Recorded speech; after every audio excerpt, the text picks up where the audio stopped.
Halo Happy Investor, bertemu kembali dengan NH Korindo Sekuritas. Seperti biasa kita akan membahas salah satu emiten yang akan segera melantai di Bursa Efek Indonesia, yaitu PT Toba Surimi Industries Tbk atau kode sahamnya CRAB. Company profile. Jadi PT Toba Surimi Industries adalah perusahaan yang bergerak dalam bidang industri pembekuan, pengolahan, pengawetan, perdagangan besar makanan dan minuman serta hasil perikanan. CRAB ya, kode sahamnya, memiliki spesialisasi pasteurized product, canned product, frozen product. Adapun pangsa pasar utama perseroan mulai dari Amerika, Eropa, sampai ke Australia. Perseroan juga memiliki sejumlah processing certificates. Oke, ini bisnis produknya ya. Seperti kita sudah bahas tadi, mulai dari pasteurized product, frozen, hingga ke frozen seafood product.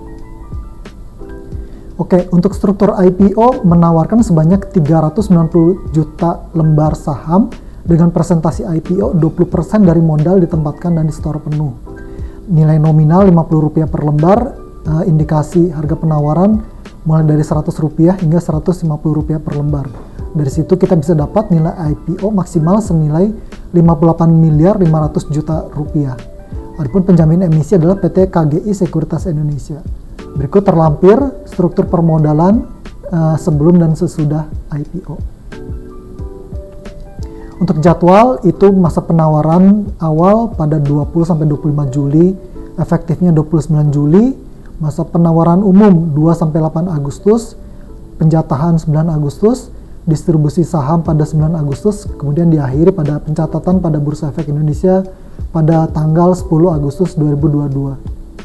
Rencana penggunaan dana hasil IPO sebesar 94,53% untuk modal kerja perseroan antara lain, namun tidak terbatas pada pembelian bahan baku dan bahan penunjang, gaji dan tunjangan karyawan serta biaya operasional lainnya. Sisanya 5,47% belanja modal perseroan, ekspansi kapasitas produksi dengan pengadaan 5 unit kapal laut untuk penangkapan bahan baku utama yaitu hasil laut.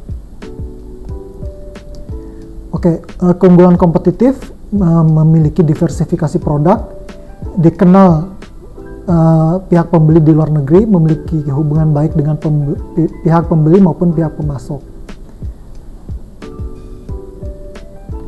Oke, resiko-resiko yaitu yang pertama, resiko utama yaitu resiko terkait ketersediaan bahan baku, sementara kalau resiko usaha itu adanya resiko persaingan usaha, resiko kebijakan atau peraturan pemerintah, resiko perubahan pola hidup menjadi vegetarian, resiko fluktuasi nilai tukar rupiah. Sementara untuk risiko umum meliputi risiko kondisi perekonomian secara makro atau global, risiko tuntutan atau gugatan hukum. Sementara risiko bagi investor yaitu risiko tidak liquidnya saham yang ditawarkan, risiko fluktuasi harga saham perseroan. Kita masuk ke key financial highlight data per 31 Maret 2022, di mana liabilities per aset 0,68 kali, liabilitas per ekuitas 2,13 kali, DSCR 0,07 kali, pertumbuhan aset 25,6%, pertumbuhan liabilitas 40,4%, pertumbuhan ekuitas 2,58%. Ikhtisar laporan laba rugi sama data per 31 Maret 2022 dengan gross profit margin 12,82%, net profit margin 2,16%, return on asset 0,8%, return on equity 2,5%, revenue growth 21,7%, sementara gross profit growth sebesar 57,2%. Oke, demikian untuk presentasi emiten kali ini. Terima kasih.